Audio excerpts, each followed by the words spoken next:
Okay, welcome, trading buddies, to our Trading Buddy Futures and Forex forecast for the week of December 18th. We are approaching Christmas. It's a lot of fun this time of year. We are approaching the holiday trading. So these are the weeks, the next couple of weeks, I'm going to be really light on my trading, like I am every year. And I'm still going to be watching the markets, still going to be looking for opportunities if there's volatility, but also going to be very cautious about my approach. And so I thought I'd just give you an idea of what I'll be looking at next week. And we'll do a forecast hopefully for the week after as well, potentially setting up for the new year. But again, I do a little bit of trading the week before Christmas, and then during Christmas and New Year's, I don't do a lot of trading. I do a lot of evaluating of the previous year and setting goals for the upcoming year. So really excited to share some of those things with you. Okay, let's take a look at the stock futures here. The ES, the Dow Jones, the Nasdaq, and the Russell have all just been extremely strong and extremely bullish. You could say that they've been extremely overbought, but in these type of markets, there's really no such thing as overbought or oversold anymore. Algorithms buying and just there's just a lot of factors that we have to put in. But when it comes to looking at the advanced decline line, it's not as strong as it was over here. And you can see that we're starting to turn over just a little bit after the FOMC. I'll be watching for a potential move back down to the 4700, 4675 area, the 4675 area potentially back into here. But I'm going to be looking and waiting for another setup to go to the long side. That's something that this market has been very strong, just plowing through a lot of these old resistance, and just depending on how next week goes, and the week between Christmas and New Year's, we'll be looking for buy signals into the beginning of the year. So I think we might have some weakness approaching Christmas, and then maybe just some back and forth here. But again, this market could just keep on going. I mean, you just you can't underestimate the bulls, and especially when there's been plenty of chances for the sellers to push it back down a little bit and set up some bullish signals. That's what I've been mostly been waiting for, is some pullbacks to get in long again. I have not enjoyed some of this great movement, but that's the way it goes sometimes. So that's what I'm going to be doing this next week. I'm looking for pullbacks still and waiting for potential buy signals in the stock futures. The precious metals markets have been very good to me. Even though some of these markets have come down a lot more than I thought they would on this particular one right here on silver. I did not expect it to come all the way down to $23. I thought maybe 24 would be the low. So I started buying into there, but we got a really nice movement back up to the upside here, and we're able to take some profits. So I'm thinking that we might see a little bit of consolidation in this area. There's a lot, you can see there's a lot of consolidation right in here, from here in the past and from here in the past. And so I think we might get a little bit of a pullback and set up another bullish signal to go back up. But again, going to be trading very light the next couple of weeks, so I don't know how much or how long I'm gonna hold on to these. Just gonna dabble a little bit to the upside on silver. With the gold market, we had a nice move down. It didn't quite come down as far as silver did, as you could see, and it kind of held its ground. So we had a buy signal on Wednesday, and then it's come down a little bit. So I think it might maybe come down again some more this week, again with the low volume, and then set up another buy signal coming into the new year. And so I'm again going to be trading light, but I'm going to be watching for pullbacks and bullish signals in the gold market as well. Last week I mentioned when it came to crude oil that I'd be trading really light, and I fortunately I did. It was back and forth here a little bit. I did have a small position that got stopped out below here, got back in a little bit, made it back, but was pretty much break even on the week when it came to crude oil. Again, I mentioned that I wasn't going to trade it pretty heavily, and I didn't, and I'm still not going to until we see a nice setup here. Potentially, trend lines are being broken here, and so the beginning of the year, usually we see some bullishness in the energies, and so I will be looking for formation of a higher low when it comes to, and then a possible break back up to the upside. But I don't think that's going to happen here in the next couple of weeks. I think I might take a couple of weeks for that to happen.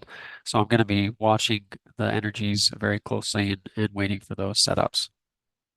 The grain markets, I've been waiting for soybeans to get back up into these ranges. We almost got there on Monday, started to make a move, and then Tuesday it pulled right back down, and we've just been kind of flat. So I'm waiting again for those trades. I got a small position on, waiting for the market to come back up into this area. I don't know if we're going to get that here now that we're in the holiday season, but again, you never know. Some holiday season with just as a high volume as any other, but the grain markets are usually low volume anyway. So we're just going to be waiting and holding on to the small position that I have in soybeans. Wheat had a really nice day this week, getting back above this trend line right here. So look for pullbacks here to get long this market and potentially go up into the beginning of the year, maybe back up to these levels into here in the 700 area. So that's something, again, I'm going to be still bullish wheat, even though at a couple months back we lost some. So looking to gain some of those profits back, but really just letting the market do its thing and seeing if it does go, and then have our stops below the previous low. That's Wednesday's low. So long the wheat market. Some trades you really regret. And I tell you, I regret not holding on to my US bond position because I had a really good position down in this area over here and had inkling that it would get back up into this range.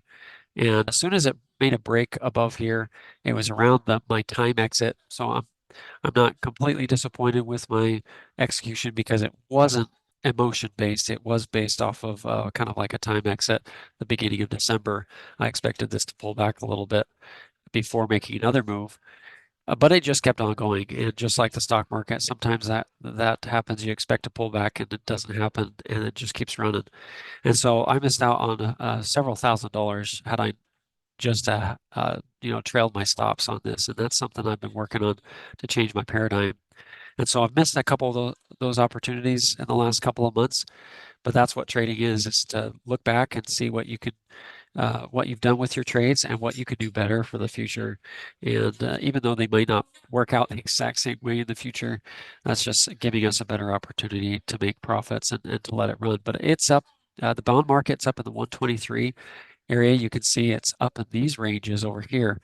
So again, with the holiday, I'm not exactly sure what to expect as far as volume is concerned with these markets. But I would expect if it comes to Friday's low on Monday, that we might come back to the 120 area and possibly even to this 118 area where I got out originally. If it does come down into there and then make another buy signal by the end of the year, I'm going to go long uh, into the beginning of the 2024 year. I'm going to be going long the bond market. But right now, it's just I'm sitting on the sidelines waiting to see if we get a pullback. Okay, let's take a look at our Forex pairs that we like to look at, starting with the dollar yen. This is the dollar yen retracing back up, like we said, looking for a sell signal, caught a nice move down. Had my targets just above those lows of last Friday's lows, and we hit that on Wednesday. Came down a little bit lower, now it's kind of starting to form a base. So I'm going to be looking for, again, a possibility of it retracing and keeping to this trend line here, just like we had an opportunity this last week, and then looking for more sell signals going into the beginning of the year. I'm banking on more dollar weakness now that the dollar, the Fed is looking to cut rates. That's just going to hurt the dollar a little bit as far as the price. So looking for sell signals, but if it stays down in this range, it's not my place to sell down in here. So looking for bounces in the dollar yen and another formation of three-bar reversal down to the downside, maybe an expansion lower. But if it continues down, depending on the volatility that overextends into these lows, and I'll look for buy signals to buy into those old uptrends. So we'll see what happens. Again, I'm not sure what to expect with the volumes this year. So we'll just keep it light and be looking to keep our position small. When it comes to the pound dollar, the fact that it broke these highs on Thursday, I expected a pullback. It pulled back a lot more than I expected, though. On Friday, there was the dollar, probably a lot of profit taking.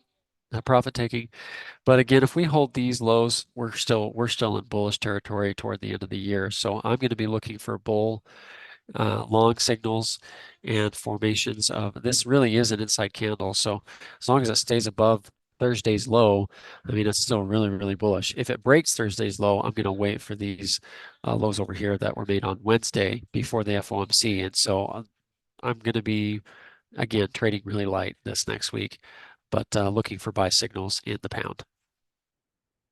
The same will be said in the euro dollar. I really like trading the euro dollar when I'm not feeling very aggressive or uh, or feel like trading the volatility like the pound does sometimes. But you can see the euro actually came down a whole lot more. It almost gave everything that it made on Thursday, the day after FOMC. But that is typical after it hits a verified resistance high up here. And so you can see that we've got some pivot levels at that 110. That 110 level is pretty solid, and so there was some solid profit taking there. Now, again, it could probably break Thursday's low on Monday, but we'll be looking for formations to go back up higher and to hold on to going into the Christmas holiday and into New Year's.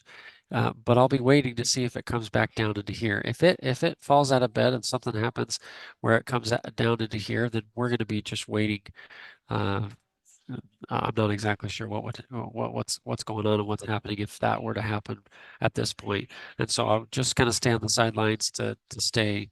Yeah, it would probably just be best to stay on the sidelines if something that unexpected happens. But at this point, as long as it stays above these highs, these formation trend here, this qualified trend line, and just again formation of higher lows, I expect more bullishness into the end of the year and into the new year.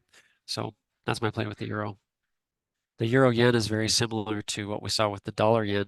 Made a nice play. I made some nice money on this move back to the upside. And then I concentrated a lot of my trading on the dollar yen last week, but the same situation came back down to these prior lows and then is bouncing around here, starting to form a base. So this was a much sharper move down than the dollar yen.